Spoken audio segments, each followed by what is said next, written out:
Welcome back to Sonic 3D Blast, Part 7. We've started easily one of my favorite levels in the game, the Diamond Dust Zone. Which has got one of the most famous pieces of music from Sonic 3D Blast. Yes, only on the Sega Genesis version, though. Sega Saturn does not have any of these tracks.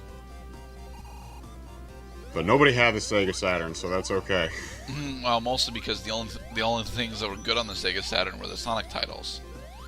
Well, I'm trying to think. No, Soul Calibur was on the Dreamcast. But that's not the Sega Saturn. I know. So the most impressive thing about the game system is things that other game systems did. Which is to say, not. So, how difficult is Starlight Zone in relation to Rusty Ruin Zone? I would say I would say that Starlight Zone is a little more difficult than Rusty Ruin Zone. Just a little? Just a little. Okay. Starlight Zone does end with a relatively tricky boss if you're not careful. Now, how about Diamond Dust Zone? Diamond Dust Zone probably has one of the easiest bosses in the game. Okay.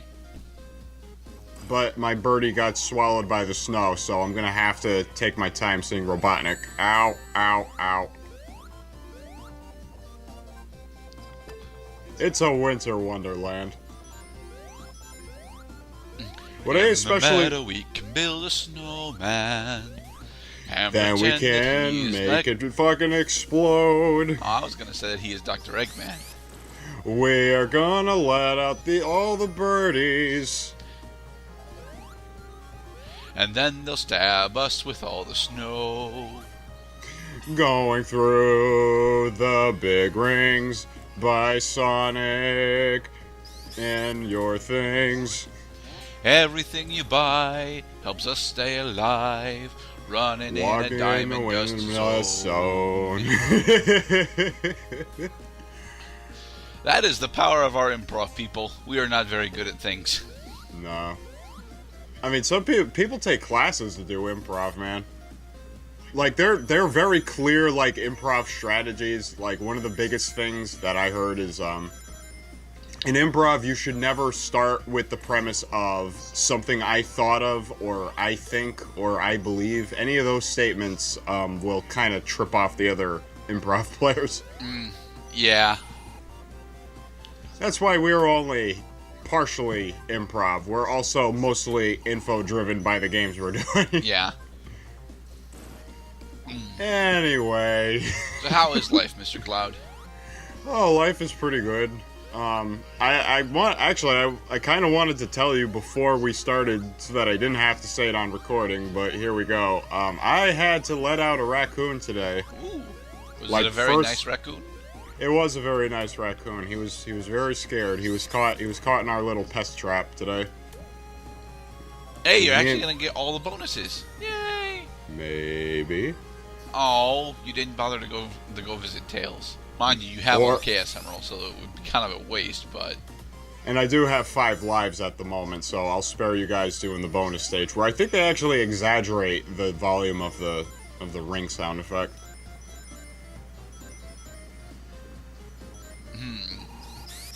Sounds to me like... I think I can hear your audio. I think you're just a little ahead of me, behind me right now, so I'm gonna adjust. Yeah, I'm like half a second behind. It's fine, dude. Don't worry about it. No, I must adjust. Dude, half second is just, you know, I'm a little bit behind you getting hit by the robot. It's fine. Well, now we are perfectly synchronized. And that's the homing shield, right? Yep, yes, it is. I think I actually use it this time. Because this is after you told me that you... and then you lost it. And then, well, then I lost that and the Flickies. So darn. Oh, no, wait. Was that during my original recording?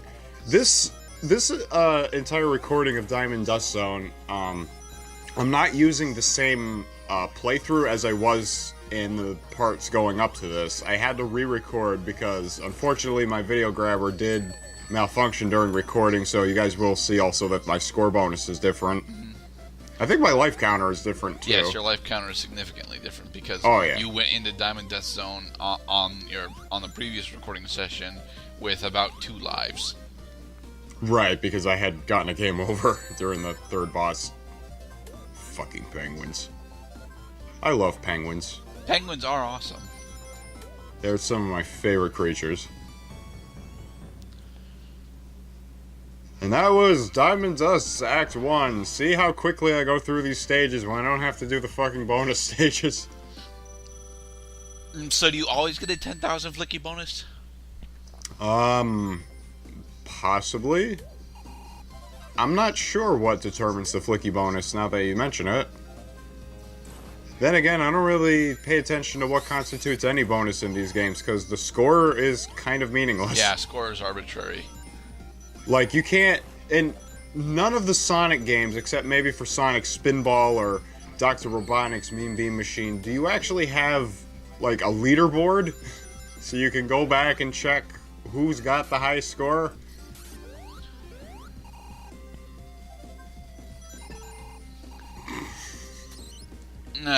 This, my fellow viewers, is what is known as bullshit with ice physics. Somebody help me! I am an ice cube. I am Sonic the Ice an Cube. ice prism. You're not exactly cubular. I am an ice rhombus. You are not an ice rhombus. Snowman machine gun. The snowman with the machine gun is actually not nearly as powerful a tune as just normal man with the machine gun. There are a lot, going back far, there are a lot of, like, gun weapons in the Sonic games. Yes, but Sonic never gets to use them. No, Sonic never gets to shoot a gun, no. Thankfully. I've never played Shadow the Hedgehog, where his emo counterpart uses a gun to terrorize America. But Sonic is mostly a pacifist who uses his butt to kill things. I'm glad that's how you define pacifist. Yes. Butt slamming is much more peaceful. Ow. It really seems as though the ice physics are an added difficulty spike that you really didn't want to deal with because of how difficult control is normally. It's funny you mention that. I think it is true that the ice physics homing shield. The ice, and that's the homing attack.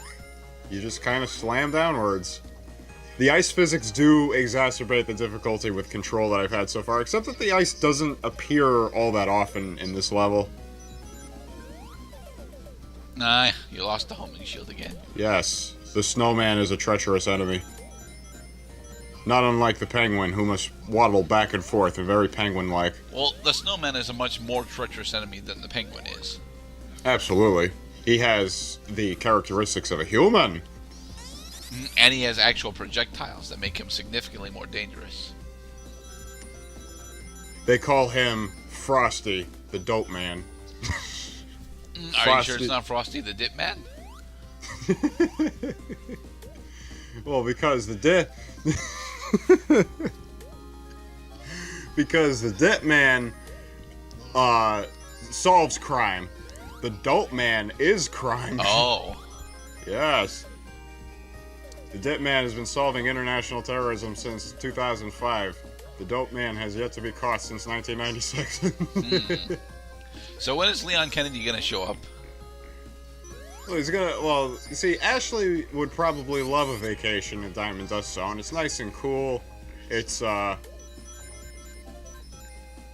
remind us of the fucking perilous autumn European forest. Even though there are trees around here. Actually, you know what? I think this is the Spanish village after they rescue Ashley in the wintertime. No, you got 15,000 that time. I just don't understand it. Flicky bonus, why? Third boss. Fourth boss. Are you gonna let him show up on screen? Oh, okay, it's an ice machine. Aha. It's the ice machine. It is the ice machine of doom, Do also you known as want the egg refrigerator. He's dropping snowmen! Bastard! How dare you bring your fun into this boss fight? I'll break your snowmen.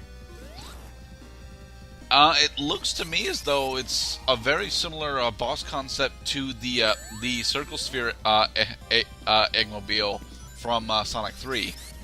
You are absolutely correct. This guy is kind of like the second, one of the last bosses in Sonic 2 in Metropolis Zone, who surrounds himself with little Robotnik balloon spheres that inflate and start quote unquote attacking you after you hit him. Okay. The idea is Robotnik doesn't have aside from right after you hit him, Robotnik doesn't really have invincibility frames. So, well, that is if he didn't lift off the ground, then you could probably get another strike. Yeah, but he does lift off the ground out of Sonic's range. Yeah, and he gets faster the more you hit him. And this, actually, the latter stage of this boss fight is some of the most fun I have fighting any of the bosses, because it's not like the third boss where you just can't plain approach him from the wrong angle. This boss, as long as you can get the height correct, then you can hit him regardless of his ice blowers. Right. And it's using my favorite boss theme music. It is a pretty decent boss theme, at least. Yeah, it's Unfortunately, kind of... you keep running into the snowman mines. Yes, the snowman mines. They are snowman mines. And I actually jumped on that one. The snowman mines do explode by themselves after a little while, but normally you don't want to leave them. You don't want to leave that many of them on the field at the same time. Right. See, I build snowmen during the wintertime. Robotnik, like, crap snowmen. Well, he's already built them, you know? He comes into this fight with a bunch of snowman mines already prepared. Yes. Or maybe like a refrigerator. He makes like a little. He's got like a little snowman mold generator in his eggmobile, and it's just popping them out one at a time like ice cubes. Yay! We have defeated the egg freeze-mobile. Or freezer. Suck it, Robotnik. And in the next part, we will be moving on to the The Volcanic Valley Zone. Alright then, guys. Be safe.